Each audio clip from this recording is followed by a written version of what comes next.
Especially in the smaller towns and cities, it's not like if you've been to Madrid, it's not going to be the same where it's hustle and bustle. Afternoons can definitely be slow. Sundays can be quiet. Yeah, shops will be closed. Yeah. Maybe even shops Afternoon lunch midday. breaks. Siesta. Think like Spanish siesta. That happens a lot. And I even forget that when I travel around Spain, especially southern Spain in smaller towns, that it's not the same as Madrid. Because they think, oh, I know Spain, I live here, but no, it's definitely quieter. You're listening to Queer Travel Chat by Two Bad Tourists.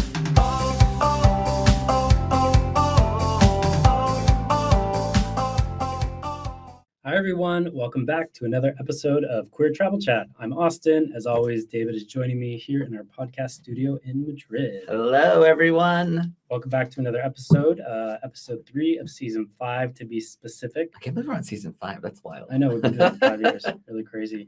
So yeah, as we normally kind of start these episodes, we always try to catch up because it's been a little bit since we've recorded the show. So last month, I did some traveling to Palm Springs in California. How was your trip? It was great. So I went for a travel conference with IGLTA, which is where we do a lot of business networking and meet contacts so we can do. I'm bummed I couldn't go because we have a lot of past guests who've gone on our group trips that live in Palm Springs, and I would have loved to have done a meetup. And also, I've never been to Palm Springs. Have I? No, you haven't. And it's really cool. I mean, I wish I really didn't even have time to do much in Palm Springs because I was super busy. You were there for the conference, but I would have had time to do stuff, which is why I wish I could have. But at the same time, gay-friendly city. Yeah, it's we live in Madrid, so it's expensive to go. And the food tours that I do here in Madrid, we had a ton of tours in October, so I was busy doing that. But I'm glad you had fun. I did, and you've not really been traveling, but you do have some a new announcement. I have a new look because I had to go to the eye doctor this past month, and apparently I've needed glasses for a while now. So for like 10 years, maybe the past 5. So much so that you have to go to eye therapy. I can see so well right now. I do have to start eye therapy later after the holidays, whatever that means. And I'm rocking a mullet now to cover my alopecia on the back of my hair. Oh God, David. Okay, we're getting let's a whole new look. Let's get into the episode. My head is falling apart.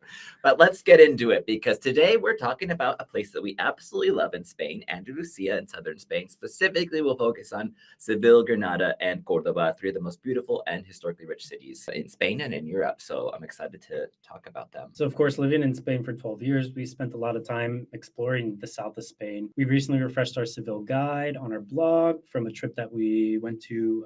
We went to Seville recently, and it's just a cool place. And it's a lot of these cities are really special for LGBTQ plus travelers, which we'll tell you all about. So as usual, we're going to cover some fun facts, the LGBTQ scene, the attractions you got to go see, and travel tips as well to keep in mind to plan your own trip. And if you want to join us to visit southern Spain, you can join our 9 days in southern Spain, Seville, Córdoba, and Granada trip that is going to be from November 11th to 19th, 2026. And there's still a special offer. If you book by December 31st, you will get one for the solo travelers, a private room, and no single supplement payments. And also for couples and friends, you can save 100 euros per person. I'm really excited about this trip because we've been doing gay group trips, like week-long trips to Barcelona, Madrid for years. So this is kind of our 3rd big trip in Spain that we've added. We just launched it here a couple kind of ago. Inspired by demand, right? Yeah, I mean, people have been asking for it, and it takes a lot for us to put on a trip. So we've been putting it off for a while, but honestly, putting it together these past few months, I've been really excited. The itinerary is looking good. Things are coming together quite nicely. So if you want to come be our guinea pigs for our first trip in southern Spain, you're going to have a good time. We have been doing our group trips for years now in Barcelona, Madrid. So we're excited to add more to our roster. Yeah, it will be great. So today's episode is sponsored by Whimstay, which we've been using to plan our upcoming December trip to Las Vegas, and we'll tell you more about them later. So thank you for sponsoring this episode.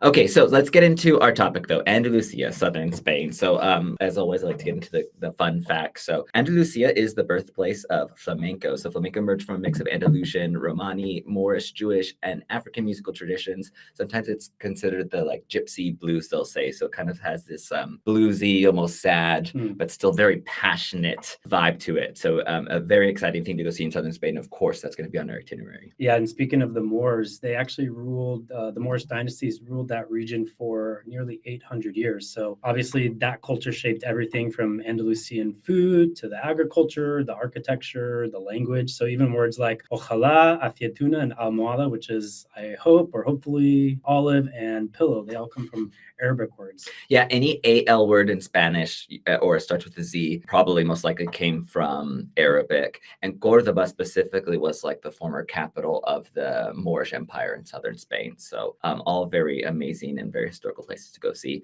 Also, the region has 8 UNESCO World Heritage Sites, includes the Alhambra in Granada, the Mezquita in Córdoba, and the Alcázar in Seville. So those are 3 of Spain's overall most visited monuments, all in southern Spain. And back in its time, Córdoba was actually one of the most advanced cities in the 10th century. It already had paved streets, streetlights, libraries, gardens, and universities in a time when a lot of Europe was actually still developing. Yeah, and I dived in a little bit more to this one because I thought it was interesting because 10th century and like the street lighting, and I'm like, how? I mean, you're not flipping on a switch. Right. And it's believed that they like used olive oil for this. Which, of course, in that region, if you know anything about Spain, it's abundant. They grow everywhere. I mean, olive oil is one of the biggest exported products in all of Spain, agricultural I think that's really funny. It's not something I would have thought, but you would have just had a little container for the oil and then a wick for the flame, and then amazing at that time to think that that was there. Andalusia is home to Europe's only desert. The Tabernas Desert in Almeria is where many Western movies from the 1960s and 1970s were filmed here in Europe. For example, The Good, the Bad, and the Ugly. So Andalusia is actually one of the sunniest regions in all of Europe. They get like more than 300 sunny days a year, which is amazing. And obviously that explains like, you know, the outdoor culture and the late night social life, because you have, you know, such great weather and, you know, it stays dark really late. Yeah, there are places in southern Spain that get more than 300. In Madrid, we're like almost 300. I think we're like just under. So awesome there. Tapas also is thought to have originated in southern Spain and Andalusia. The tradition of serving small dishes with drinks is said to have started in places like Seville. The legend says that bartenders put slices of bread. I've also heard slices of ham. I've also heard plates with food on top of it. On top of the glasses, the beer or the wine glasses to keep the flies from flying in. So tapas is a small plate of food, but also a tapa means like the lid or coverage or something. Another interesting fact is that Seville is one of the hottest major cities in Europe. So in the summer, it can peak to 40 degrees Celsius or more, which is about 104 Fahrenheit, and maybe a little more with heat waves now coming with global warming. However, that's exactly why we're doing our trip in November, because November is like perfect weather. It's still sunny. It's still warm enough that you can enjoy, and you know, maybe all you need is a light jacket. Yeah, the weather's great. Not be there for that heat. The last Muslim kingdom in Spain fell here as well, and Granada was the final stronghold of the Nasrid dynasty before being taken over by the Catholic monarchs. So this is the end of Moorish rule. 2 really famous festivals that you're going to find in Andalusia are Semana Santa, which is basically Easter week, and Feria de Abril, which is like the April festival. So those are huge in all of Andalusia, and particularly in Seville has, you know, massive crowds for those events. Semana Santa, of course, is a religious holiday, so you'll see religious processions. And for Feria, there's, you know, like a week long of dancing and food and music, and horse-drawn carriages is kind of like a really emblematic, symbolic of the time of the. Yeah, it's symbolic of the time. So they still have that in the city. Actually, they have them all year round, but during these holidays, you'll see them. Fun to see, but also very busy. Andalusia's land size is larger than countries like Belgium or the Netherlands. People think of it as just a region, a state, a comunidad here in Spain, but it's quite large comparatively, and it has a population of over 8 million people.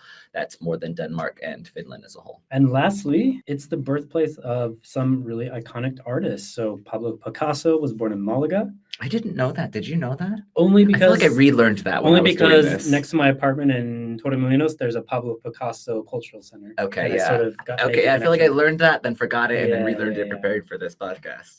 And also Federico Garcia Lorca, which is one of Spain's most celebrated poets. He was from Granada. Lorca was actually known to be gay and was also assassinated in 1936 at the beginning of the Spanish Civil War, unfortunately, for his left-leaning political views. Do you know that there's a statue of him in Plaza Santa Ana here in Madrid? Oh, no, I didn't know that. Like in memory of him. Of course, it's in the literary quarter where a lot of the statues and monuments for the former writers and poets of who contributed to Spanish writing are. So isn't that, now that you know he's like part of the community, does it make you like appreciate the statue more? We should include it in one of our tours. You have to point it out to me next time we're there. You've certainly seen it. Well, before we dive more into our topic of Andalusia, just wanted to mention again that this episode is sponsored by Whimstay, the best platform for last-minute vacation rentals at unbeatable prices. So if you've ever tried to book a spontaneous Christmas getaway and been shocked by the prices, Whimstay aims to solve that. They specialize in deals with 30 days of check-in, so the savings are seriously impressive. They work with trusted hosts and professional property managers, so you're getting vetted high-quality rentals, just a fraction of the usual cost. And what I love is that they actually show you how much you're saving compared to Airbnb or Vrbo right there on the listing. And it's not a coincidence because we're actually going to be using Whimstay ourselves for our Las Vegas trip coming up in December. And we found a fantastic place that fits our budget. So if you're thinking of a winter trip, maybe a New Year's giveaway, or just a spontaneous weekend, you should definitely check them out. Yeah, because you and I met our group of friends and each other. We met each other 20 years ago this year. It's the so 20-year friend anniversary.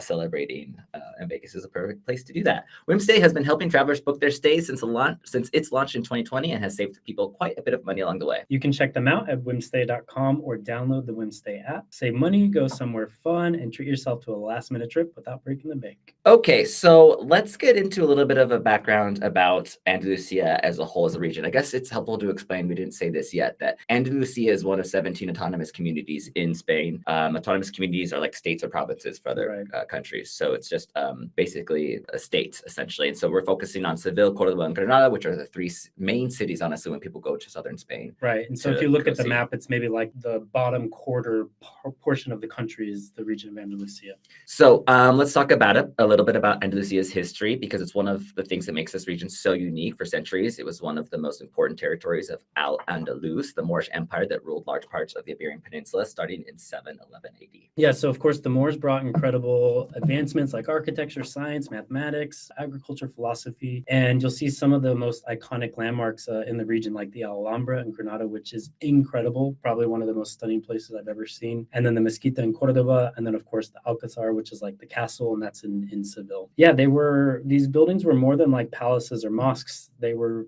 symbols of like the advancement of society at the time. However, over the centuries, Christian kingdoms from the north gradually began retaking the territory in a movement called the Reconquista, which I'm sure we all learned about in history class. I feel like a lot of people forgot about Reconquista. We know it because we hear about it a lot. Maybe. But you know, it was like the time of like Columbus and all that stuff. Anyway, so Seville was conquered by the Christians in the mid-1200s. Córdoba was a little bit around that time, 1236. And then finally Granada, that was the last Muslim kingdom of the peninsula, which fell in 1492, hence the Christopher Columbus reference. I always remember that. They kind of go together because it was the same kings and queens that, took over the region that it was kind of a really big year, 1492, sending Columbus to the Americas, finally beating the Moors out of Spain. Yeah. So that year marked like the end of the 800 years of Muslim rule. That's when Queen Isabel of Castile passed a law that forced the Jews to leave Spain or they had to convert to Judaism. So it was a big year for Catholics. Yeah. What's fascinating is how these layers of history remain visible today. The Christian rulers often built directly on top of or inside of former Islamic structures. So when we go on our group trip, we're going to see the Seville Cathedral, the Giralda Tower, the Alhambras we talked about, the Alcázar, and we're going to see a mix of these different architectural styles from the different cultures that were in charge of the region for over centuries. David said modern Andalusia still reflects that blend of cultures. So when you're in these towns, you'll see like these winding streets of the old Jewish quarter and like Seville and Córdoba. And then you'll see things like the tile work and the gardens and the arches, which are remainders of the Moorish culture. So when you go and see some of those monuments or buildings, you'll actually feel more like you're in a place like Morocco than you will than feeling like you're in Spain. So that's really cool. And that history also influences like present day daily life. So during that time when the Moors came, they brought foods like almonds, oranges, rice, saffron, and cumin, including architectural styles and music. We already talked about flamenco being influenced by that as well. Going back to the food, notice I mentioned rice and saffron, which are two big ingredients in paella, so which is, when people think Spanish food, they think paella. Right. So that is because of this moment in time. Right. And so when you're visiting cities in Andalusia, like Seville, Córdoba, or Granada today, you're not just seeing beautiful cities, you're seeing like literally layered history that shapes Spain as a whole. So it's really emblematic of the whole region. On one of the stops that we do with Devour food tours here in Madrid, we go to this Asturian restaurant, and then that restaurant is built on top of a 17th century horse stable. So it's something else I like about Madrid, because it's like, okay, I'm in an Asturian restaurant, so it's a region from northern Spain with Asturian food, northern Spanish food, and then this restaurant is built on top of former horse stable. Just like so much history, just at a restaurant where you're eating and drinking. Right. I love it. Well, that's a little bit about the background about the region and the history. Let's get into the LGBTQ scene in southern Spain. Spain is consistently ranked as one of the most LGBTQ-friendly countries in the world. And while cities like Madrid and Barcelona usually get the spotlight, southern Spain has a really warm and relaxed, inviting queer scene. It's not a big place for like these mega clubs to go partying every day. So because you can do it 7 days a week here in Madrid. Not the same way as Madrid and maybe Barcelona now. But it definitely has its mixed places, dedicated gay bars. Definitely has a scene there. Some places are larger than others. Some are a little more underground, but it's of course there. Yeah, and of course, we'll start talking about Seville because it's one of the most active LGBTQ plus hubs in Andalusia because it's the capital of Andalusia. That's actually after Torremolinos, which is a small town near Malaga, which is actually like this little mini gay mecca. But that's a part where we've talked about that separately. But Seville has basically, besides that, the largest queer scene in the because region. Seville's larger than Torremolinos, I didn't even look at the population, but I assumed it was. Seville is the fifth or sixth largest city it's the fourth in Spain. largest, yeah. But Torremolinos is tiny. Exactly. So then I was just doing the outline without even thinking about it, that this is the biggest queer scene. I was like, oh no, wait, Torremolinos is, because it's like a Palm Springs, right, is actually the larger one of southern Spain. But anyway, Seville's right after that. So Seville definitely has the largest queer scene, minus what we just said. The center of it is Alameda de Hercules, and it's a huge pedestrian plaza with LGBT bars and mixed venues. You can find live music, terraces, and of course, the nightlife stays super busy until late. And have we ever done the gay nightlife scene in Seville? When we first went about 12 years ago, we went out with our friend Ed. I'm sure we visited probably gay bars in all of those places. I'm on the itinerary. I have it because we'll be in Seville over the weekend, and that's of the 3 places we're going to, the best spot to go out. So like giving us a Friday or Saturday night out. Yeah, to go check out. I do know Seville has at least 1 or 2 gay hotels. They have a popular gay sauna, and then of course some of the gay bars and clubs. I'll just quickly throw out some names because anyone can Google this stuff. We also have a Seville gay guide that you can find on twoventures.com. But some places to keep an eye out for: El Bosque Animado, which is one of the gay bars that are located in Alameda de Hercules. That is not easy for me to say.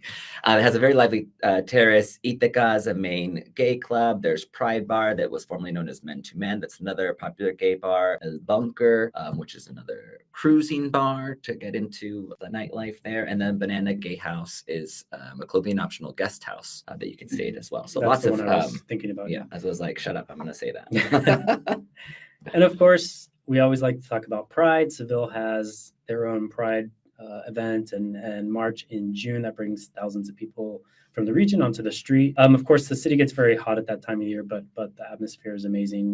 The typical things that you'll expect at Pride: live music, plaza full of people, and obviously, a community-focused Pride parade. So moving on to Córdoba, it's smaller, but definitely still welcoming. Its LGBTQ scene is maybe a little quieter than Seville's, but the city is incredibly open and it's easygoing. You're going to find more maybe mixed bars where people are going to be mingling rather than explicitly gay venues and bars. But still, you should feel perfectly comfortable like walking hand in hand with your partner down the street, Yeah, and when people visit southern Spain, some people choose to stay the night in Córdoba, but of course on our trip we're actually doing it as a day trip because since it is smaller, you can actually see quite a bit that the city has to offer in just a day trip. So we're doing it as a day trip from Seville, but you could of course stay overnight. I think we stayed 1 or 2 nights the first time we went 12 years ago. That was definitely 12 years ago. And Córdoba is actually a university city, so that of course keeps the atmosphere young. Young people keep the nightlife open and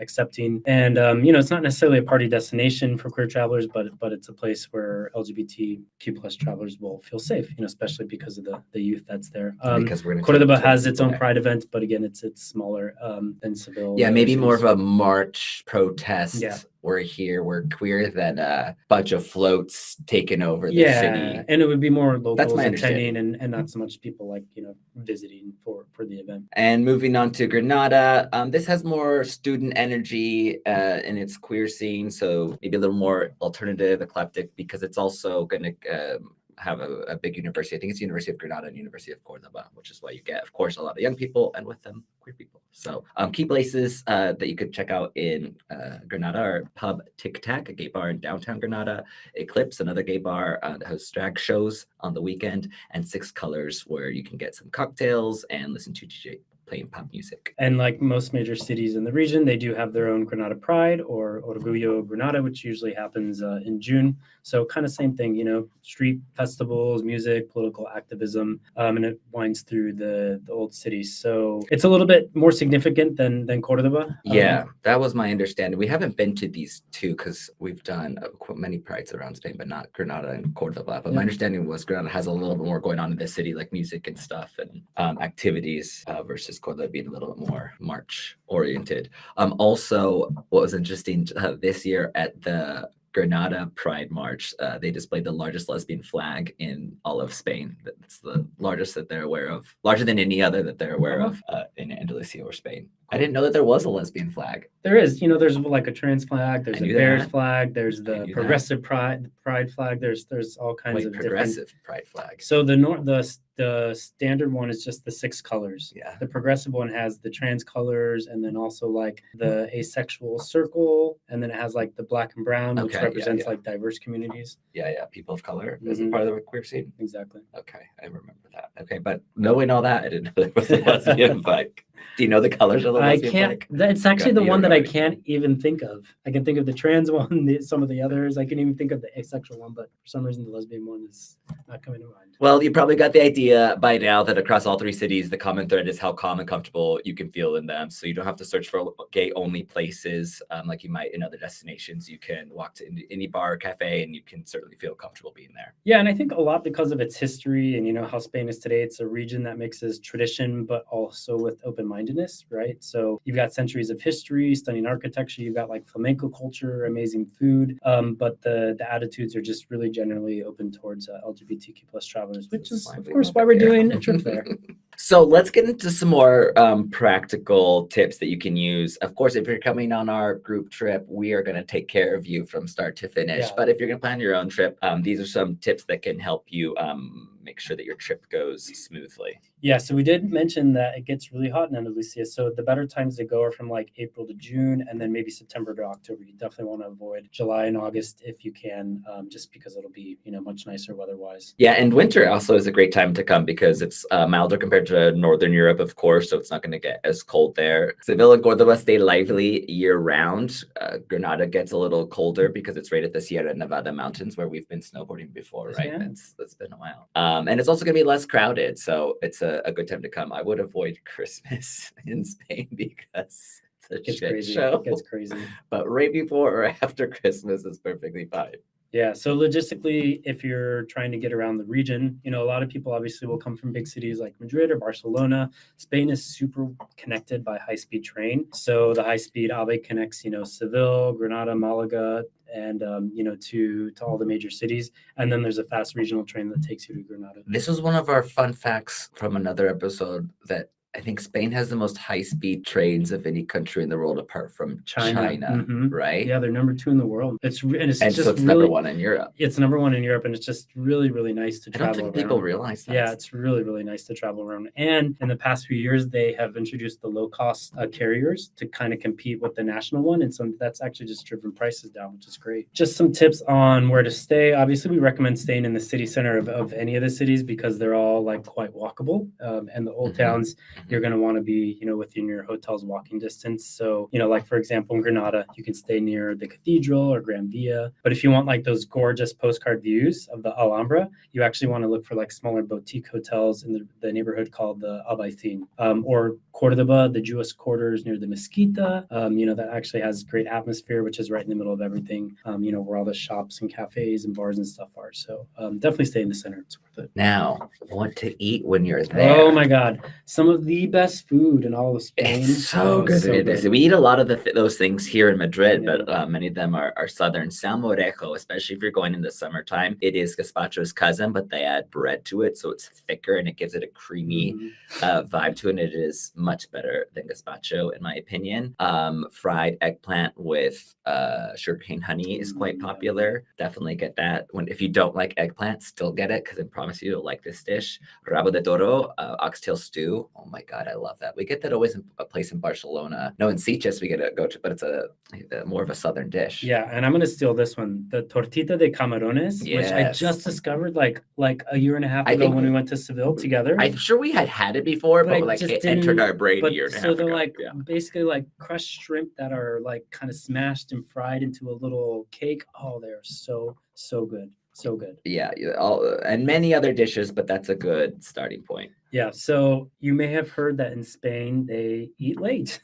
So yeah, restaurants won't fill up until like 8:30 or 9 p.m. So if you go earlier, you'll likely be alone or eating with the tourists, or you might not even be able to get into a restaurant. Yeah, It's so closed. think lunch between 2 and 4. Kitchens will open at 1, but commonly between 2 and 4, and dinner between 9 and 11, and kitchens will often open at 8. So just keep that in mind. Right, and if you want to know about like classic drinks to order, rebujito is a drink that's really popular at like the fairs or like the holidays, which is sherry mixed with 7-Up. Any time of year, of course, but in the summer, tinto de verano instead of sangria. So kind of like sangria's cousin is tinto de verano. It's actually what people drink more of. Locals drink more of. It's more of like a carbonated lemon soda with red If wine. you want sangria, order tinto de verano. Yeah. And of course, sherry. Sherry's from, is it Jerez. Jerez? Jerez. Right? Vino de Jerez is sherry in translation to Yes, English. and it's a big in Andalusia.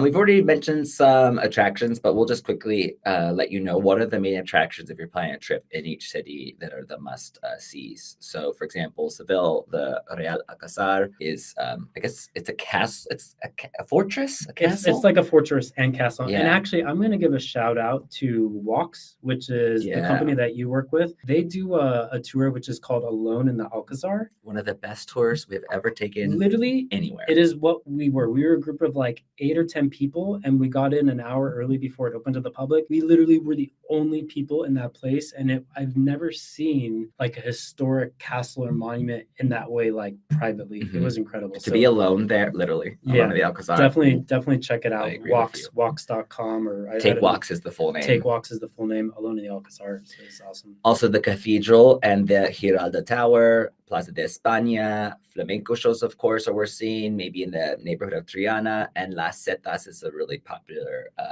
thing. Can you explain Las Setas? Las Setas, no? They're the like mushroom shaped things. Oh, Las Setas in Seville. So, Seville. oh gosh, it's really hard to describe. Just Google Las Setas Seville.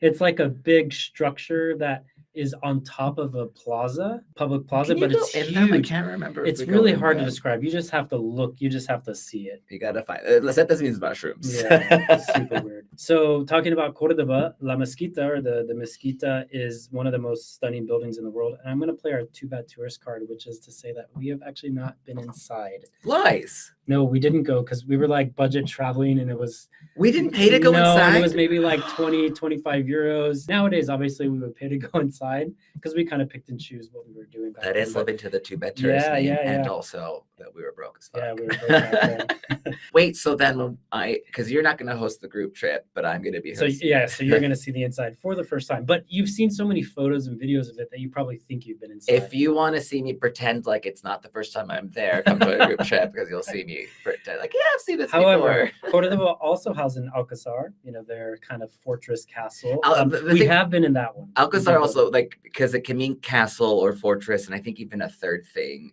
which is why I'm like, There's an Alcazaba, which is like know, a it similar gets fortress complicated. thing. But anyways, yeah, we did see that. There's a Roman bridge, which is very popular and iconic. And of course, the Jewish quarter is famous for flower patios, which is pretty cool. And then there's the Medina Al-Zahara, which is an ancient palace city outside of Córdoba, which you can check out. and then there's some Arab baths, some hammams that you can also visit for some relaxing afternoons. All right, so talking about some cultural tips, moving from logistical to cultural things. So flamenco performances are everywhere in Andalusia, but obviously the quality varies. If you want to see an authentic experience, you can try a small tablao rather than like a big tourist show. And also just know, especially in the smaller towns and cities, it's not like if you've been to Madrid, it's not going to be the same where it's hustle and bustle. Afternoons can definitely be slow. Sundays can be quiet. Yeah, shops will be closed. yeah. Maybe even shops Afternoon lunch midday. breaks. Siesta. Think like This- Spanish siesta. That happens a lot. And I even the forget South. that when I travel around Spain, especially southern Spain in smaller towns, that it's not the same as Madrid. Because I think, oh, I know Spain, I live here, but no, it's definitely quieter later on. Some day trip ideas? Yeah, so from Seville, if you're in Seville, you can visit Cádiz or Ronda, which are like really near each other. So Cádiz is Europe's oldest continuously inhabited city, and then you can go to Jerez, Which try the I've also sherry never been to bodegas. because I went to Rota, not Ronda. Rota. Oh, right excuse me. outside. Ronda is different. I was thinking of Rota. No, have you been to Rota? No, I've not been to either. Because my boyfriend's good friend lives in Rota, and it's right outside of Cadiz. And I was like, please tell me at least we're gonna go to Cadiz. And you guys just hung out at the house and got drunk all weekend yeah, and yeah. forgot to go. It was fun. From Granada, you can go to the Sierra Nevada National Park. You can go to Nerja as well. I've never been to, but we've been almost planning trips Yeah, there. yeah, I'm like- it always falls through, but Yeah, yeah, we yeah. know that Nerja is a big one to go check out. So now to the booking logistics tips, yeah, right? maybe my order and my So I didn't- outline has funky, but I didn't steal your thunder. no worries. So it is important to think about when you're booking certain sites here. And as you mentioned, the Alhambra, you need to book out at least 3 months in advance because it is a very popular one. And it's absolutely worth Mm. booking 3 months yeah, in advance and checking definitely, out. So 3 months or more. And then for the Alcázar, not quite as popular or difficult to get tickets to. The tickets actually don't go on sale until 2 months out before, 2 months before. So if you want to guarantee it, maybe 6 to 8 weeks before, get your tickets for that as well. And a pro tip, if you don't get tickets in time, you can use other companies like Take Walks who have guaranteed, or I don't know how they work it out, but they have a set amount of people that they're going to take on the tour and they're Right. going to get you your ticket. So that's another way. Know that you should wear comfortable shoes when you're coming to Spain, especially visiting these old towns, these old historic cities. They have a lot of cobblestones. And in southern Spain, or in Spain in general, bring sunscreen, even when it's cloudy or it's not summertime. You still want to put on sunscreen. Yeah, and for some final logistical tips, transportation. I think we both personally prefer traveling by train, but if you're someone who likes driving, obviously you can stop at lots of great places, more than you can if you're on a train. If you do rent a car, just, make sure you avoid driving in the old city centers because it's kind of a hot mess. I would never want to do it. Their streets are tiny and confusing. Once in Ibiza. Yeah, it was just kind of a nightmare.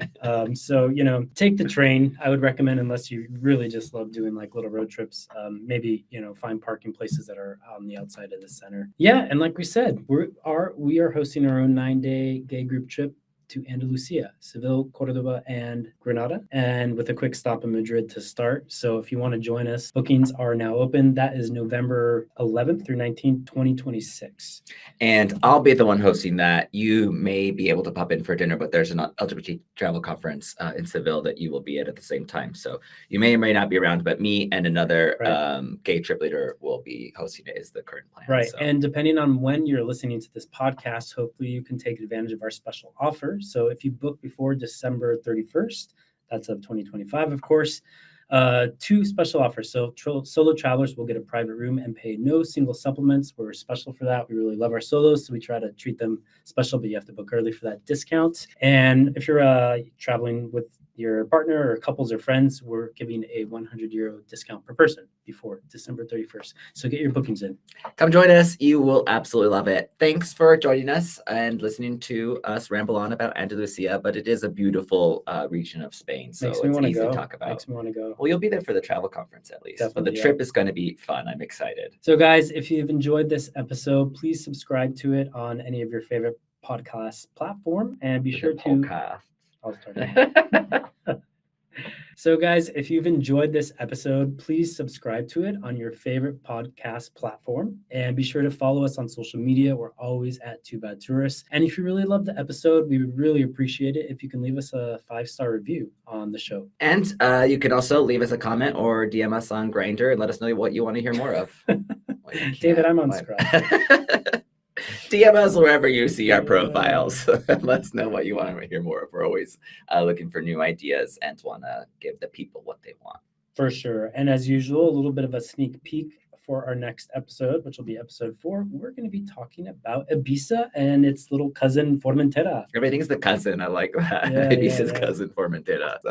Gazpacho's cousin Salmorejo. Yeah, so we'll be talking all about, the sun and the beaches, nightlife, LGBT parties. You definitely don't want